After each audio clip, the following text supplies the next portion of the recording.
We're moving on to a very sad story. Take the patients back. There is no bed.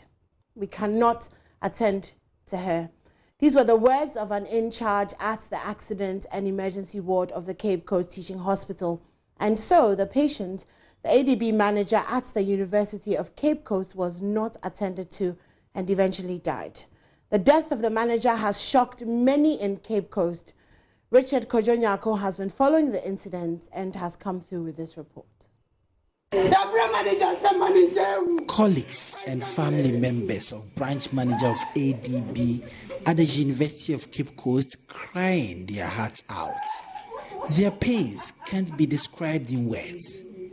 They never imagined, thought or dreamt their manager's journey to seek medical care could end this way. Jane Hammond was sent to the doctors in service clinic Monday morning and never returned home.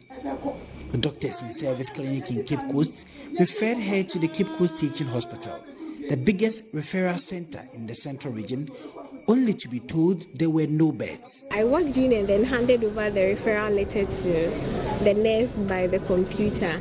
Then the nurse said he's going to look for the doctor in charge to hand over the letter to. So whilst we were waiting, the doctor came and then said that we called earlier, but then she told us there is no bed. So why then did we come with it? And then still informed us that since there is no bed, we have to take our patients back. The nurses who sent her to the teaching hospital say they were simply told to go and manage the case themselves because they were overwhelmed. Let's call the nurse Esther. So I informed my doctor and then he said we should then go to the CT scan and then take a CT scan very quickly and then bring the patients back. So we went to the CT scan room. We met the one in charge of the CT scan who was trying to process it for us very quickly. But in the course of it, the nurse I went with said that the case is very critical, so I should come back and then we take the patients back to DIS. So I rushed into the car and then we brought the patients back. When we came, we were trying to resuscitate her in the car. But then we tried our best. We got to the hospital, we set up oxygen and then continued with the resuscitation. But then she gave up the ghost. When JoyNews followed up to the Cape Coast Teaching Hospital, they indicated they could not be blamed for the happening.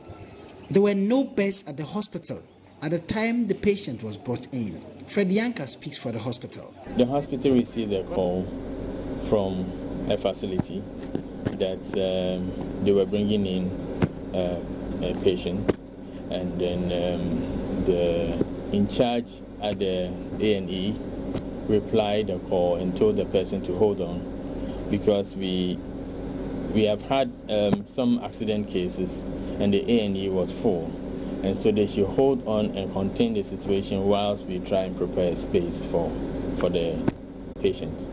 Was it that the patient couldn't be seen in the vehicle that brought her, or maybe there were some stretchers there that they could have even made the patient lie on? As for stretchers, we were not having even stretchers that she could be placed on in a vehicle. That is a referral facility. Exactly. So it would have been very okay for her to be in that lesser facility whilst we contain the situation and then get a place prepared. They couldn't contain the situation then. That is why they were referring him.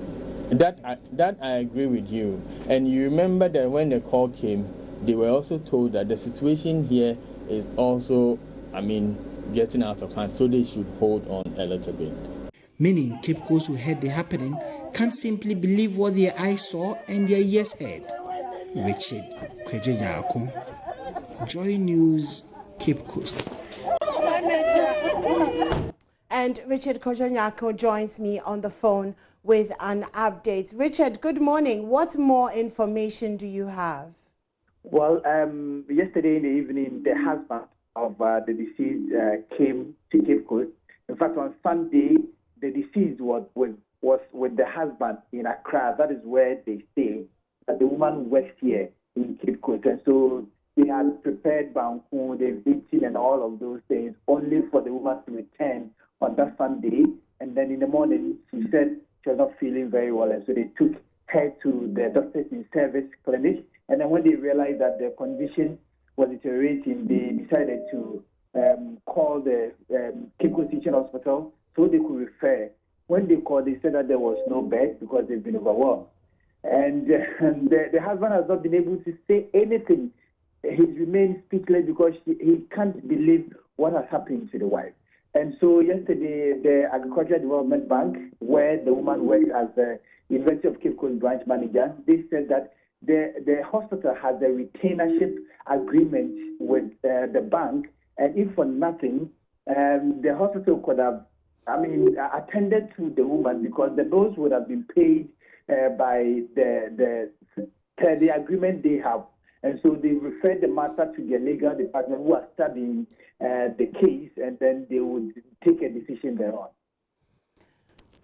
Right. Well, thank you very much for that update. Really, really sad story there. But the Sanitation Minister and Water Resources has charged city authorities in Kumasi to provide more litter bins and encourage residents to separate their waste for easier management.